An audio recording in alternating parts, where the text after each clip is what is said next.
Can you touch on the retail bullion phenomenon that you're seeing both in terms of demand, supply, physical availability, and premiums?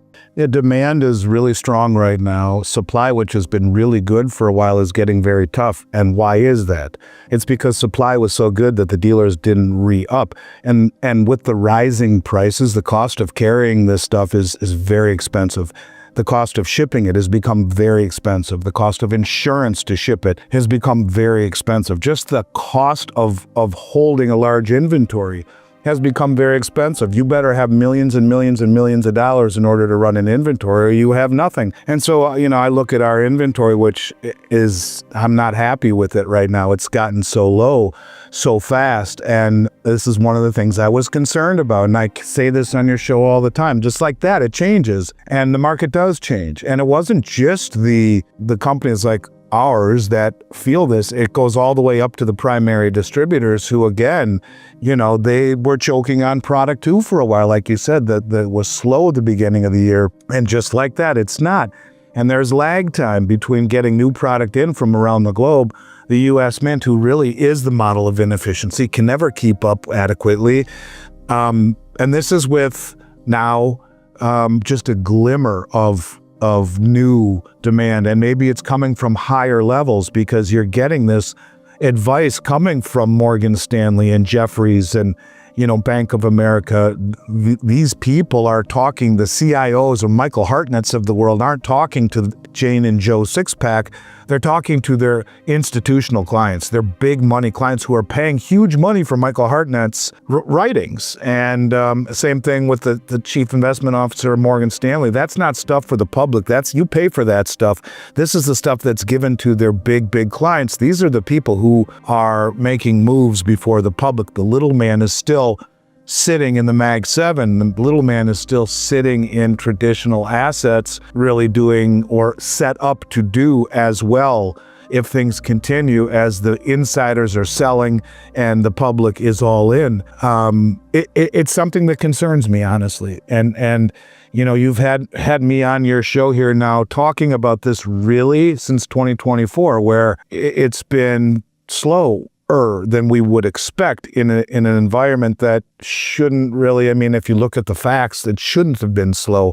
But now people are waking up, not just the diehards that you and I have spoken to forever, the mainstream, just a little sliver of it, and probably the sophisticated side, the well-informed side, more so than the masses. But when you get, Dunlop and Bank of America and Morgan Stanley and Jefferies all saying the same thing, that's going to change. And now all of a sudden supply is becoming tougher to come by. Premiums are rising, and it doesn't take a whole lot of demand to wipe out inventories that have not really been aggressively added to. So we are in the process of doing that right now, but there is a lag time. And I would say to you, you haven't seen anything yet in terms of demand. If these guys are right and they're telling, putting the seed out there that hey, this is about to explode, just a small uptick from the public will decimate availability in this industry overnight. And I don't say that lightly, I mean it sincerely. There's so much money out there, not to mention M2 spiking right now. Money creation and just money in circulation that's been sitting on the sidelines in places like money markets. And in treasuries, which are now being, maybe you shouldn't own so many, reevaluated by the people who sell them. I think that ultimately, I've said it before, I'll say it again, I'm not talking my book.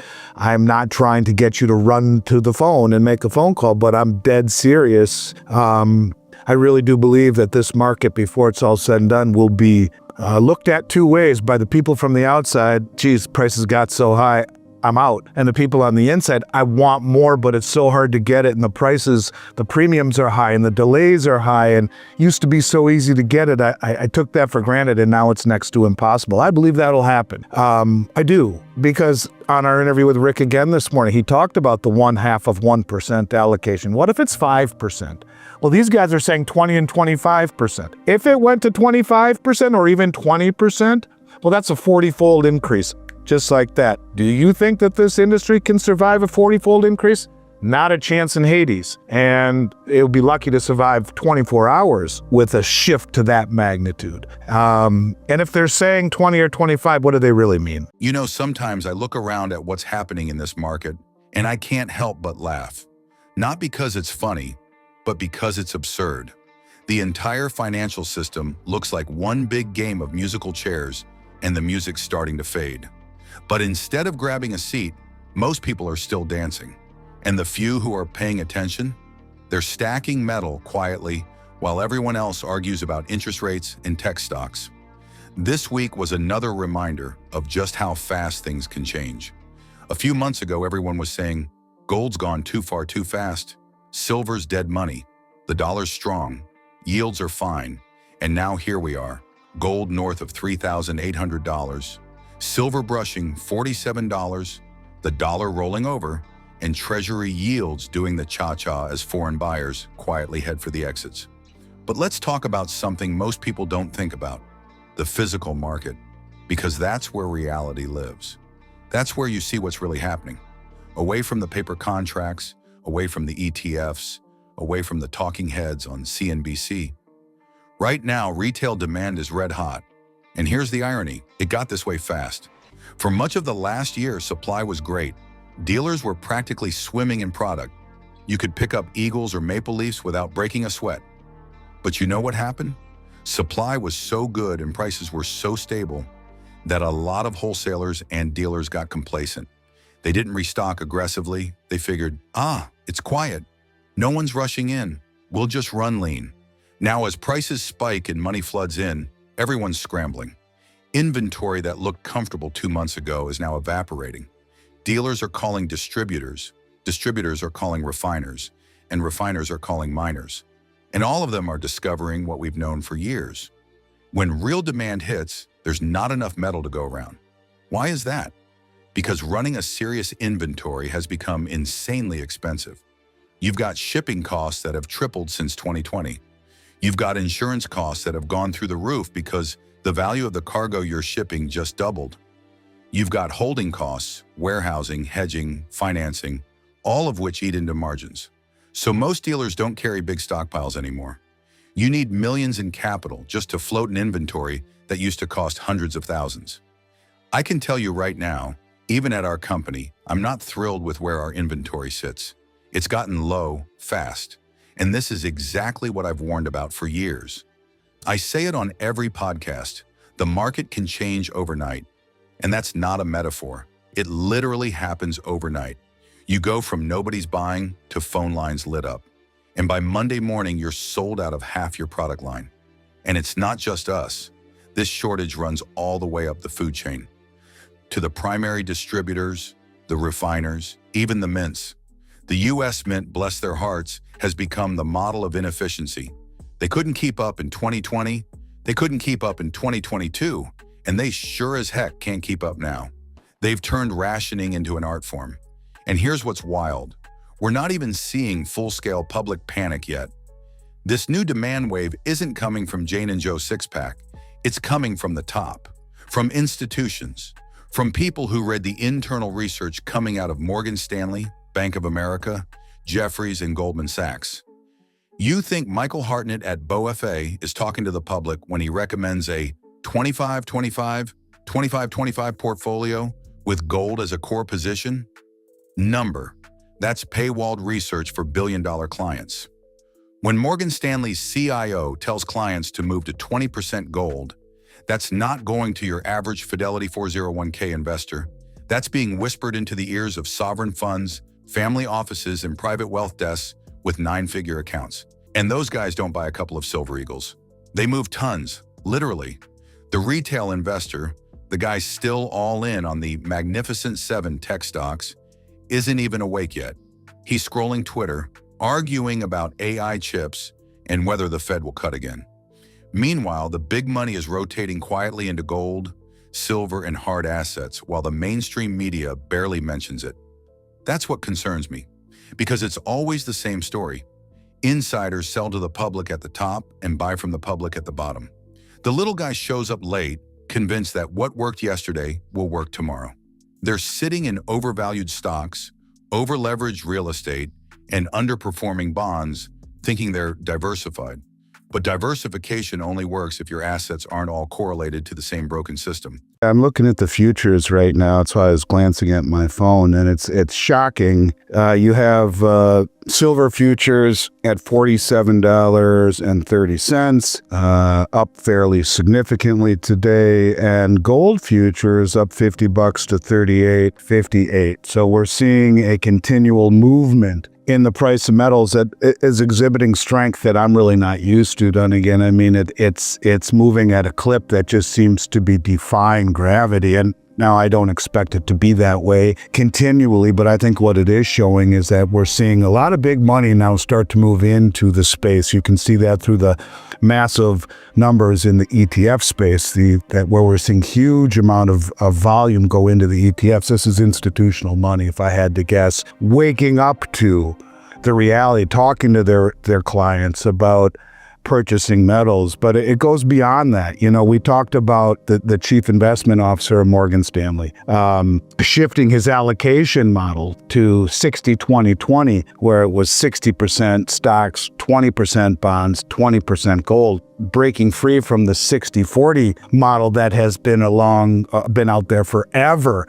But now it's going deeper than that. And now you see Bank of America, Michael Hartnett, who is talking about a 25-25-25-25 portfolio, where the strategy is 25% stocks, 25% bonds, 25% treasury bills, those are the short term, and 25% gold. And he talks about how that strategy is up 16% year to date, whereas the plain vanilla 60-40 is up only 10%, yet gold is up almost 50%. Just goes to show.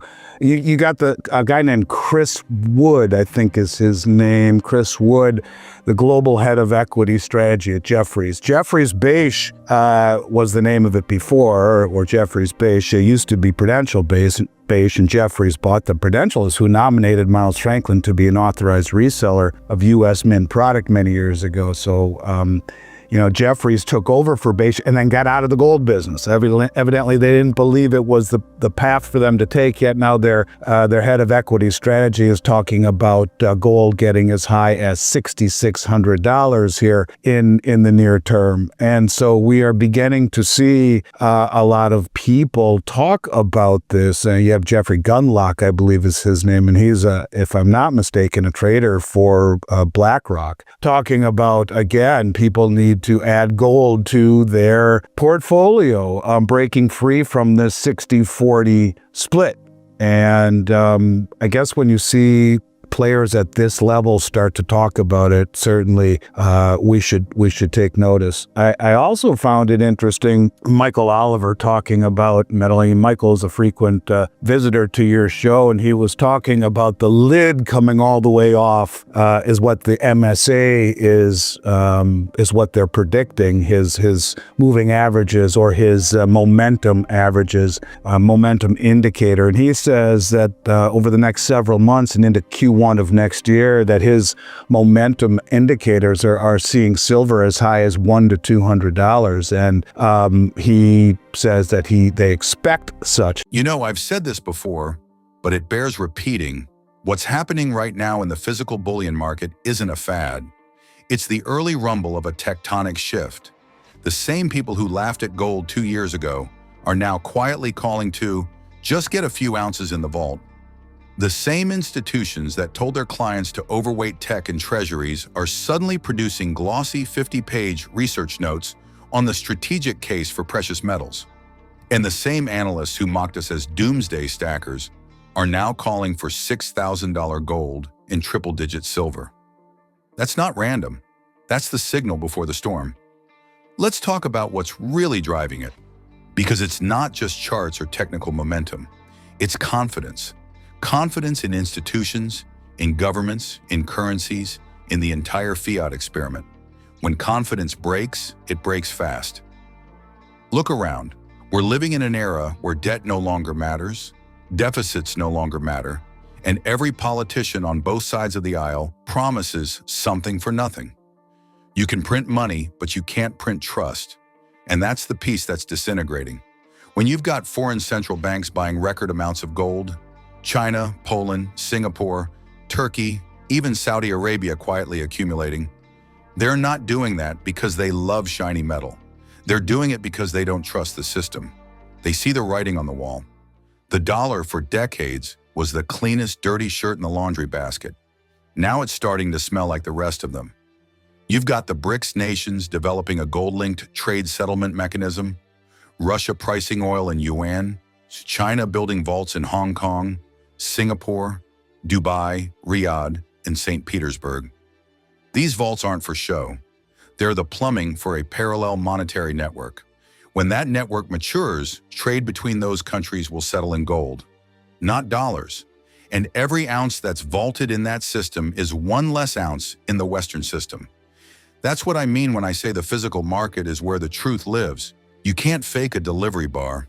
You can't rehypothecate it 10 times without someone noticing eventually. Now combine that with what's happening here domestically. You've got M2 money supply spiking again, up nearly 7% year to date. You've got Treasury issuance ballooning as deficits hit $2 trillion annually. You've got the Fed cutting rates into inflation because they're trapped. If they don't, the system cracks. If they do, inflation rips.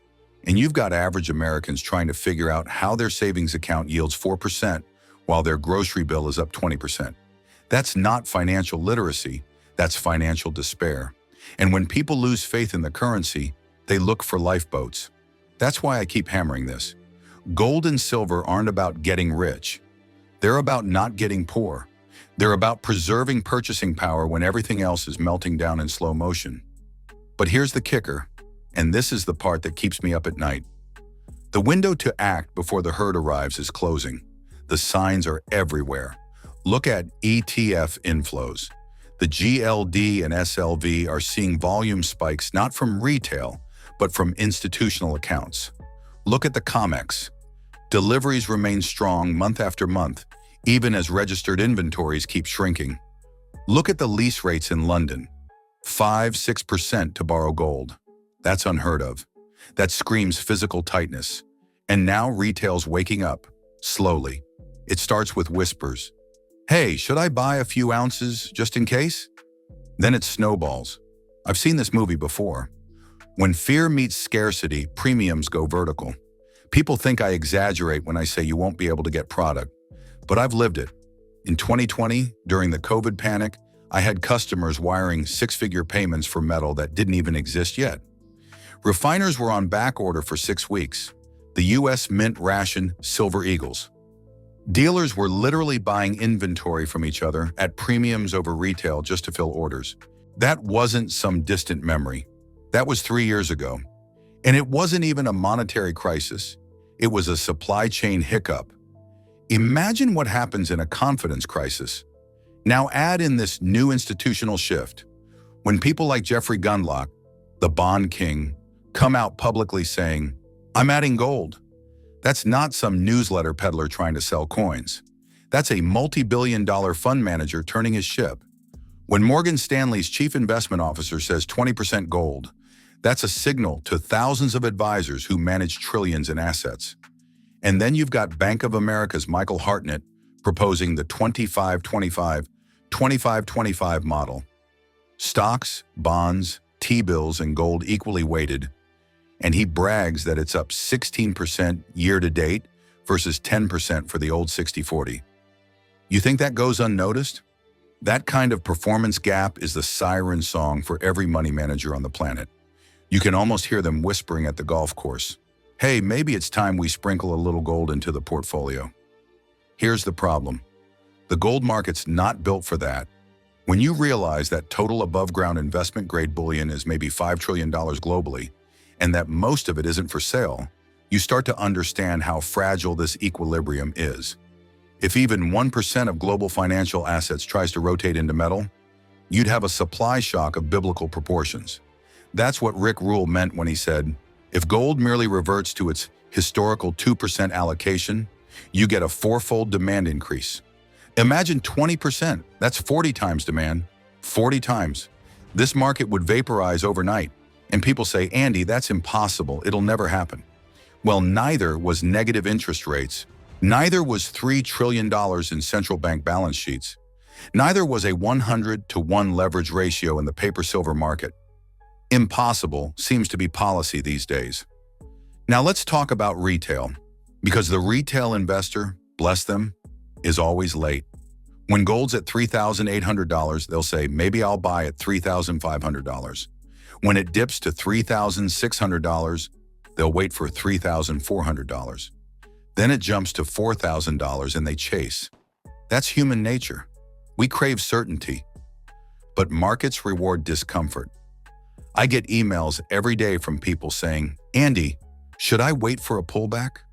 My answer, wait for a pullback in confidence, not in price. Because by the time the headlines say, crisis, it's too late. And the irony? The ones who wait for the perfect moment never get it. They're waiting for a signal that only appears after the opportunity's gone. Meanwhile, the smart money, the institutions, the family offices, they're accumulating quietly, methodically, at any price, because they're not looking for a trade. They're looking for survival. Look at China again. They've been steadily adding to their gold reserves for 17 consecutive months. You think that's random?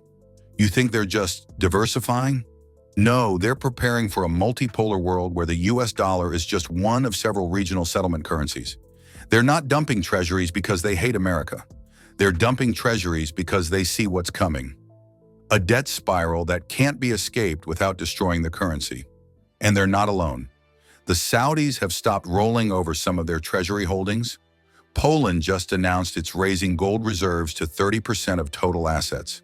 Even Japan, the ultimate US ally, is quietly repatriating metal from the West.